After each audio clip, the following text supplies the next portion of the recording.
and welcome to part two of our multi-part section on the competition designer. So in the last section, we basically set up our rounds. We set up round one, pending review finalist, and the not accepted round. And we started adding tasks for the first round. So currently we have one task for local applicants called Tell Us About Yourself, and it is a fill out a form task, as you can see on the right.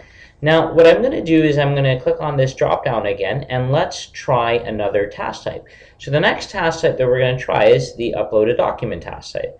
And now I'm going to click on create, and as soon as I do, essentially this is going to take me into the upload a document task type. Now, let's say that we want to see see the resume for this person. So we'll just say upload your resume. Right, so that'll be the task type, and I'll scroll down and I'll press save. So as soon as I do, you're going to see that the particular task type that I added has been put into the competition, and it's loaded right there. So let's also add in one more task type, and this one can be upload a video.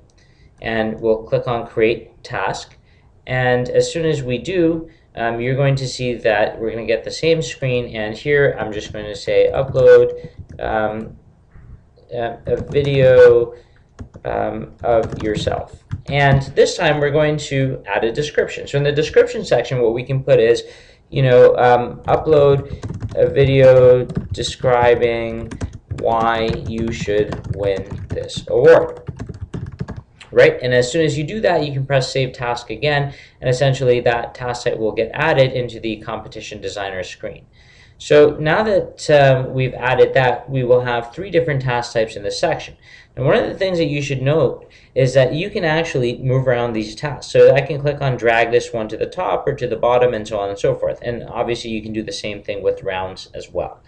So one more thing that we're going to do is add a different task type, and just to show you, and I'll briefly describe these task types, and we'll have more tutorials on each individual task type, but just to give you the basics, the offline task, this is particularly used for, let's say, for anything that can't be done on the web. So let's say that the person is going to request their transcript to be sent to a university admission office, right? So it's an offline task. The applicant has to do that outside of review room, but once the administration office receives the transcript, they can mark that task as checked for the applicant. So it's a sort of task that the applicant doesn't do directly in review room, but the administrator can basically check when it's actually completed.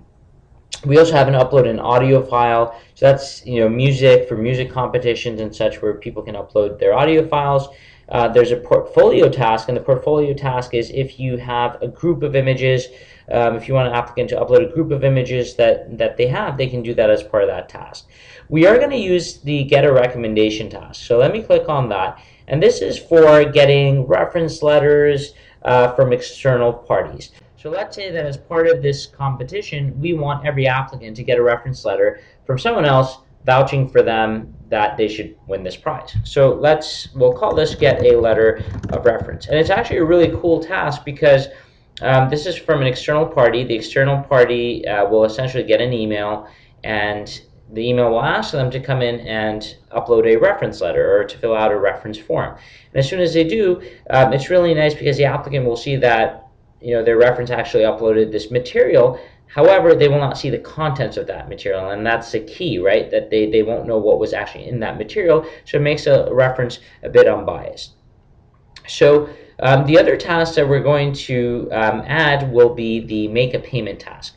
Now, we actually integrate with a lot of external payment gateways to make this process easy, but the idea is that you can actually accept online payments if your applications would cost money. So let's call this pay registration fee, and we're just going to stop the video here because this is the end of part 2 of our competition designer task, and we'll see in the next tutorial where we'll continue from where we left off. Thank you very much, and we'll see you in the next video.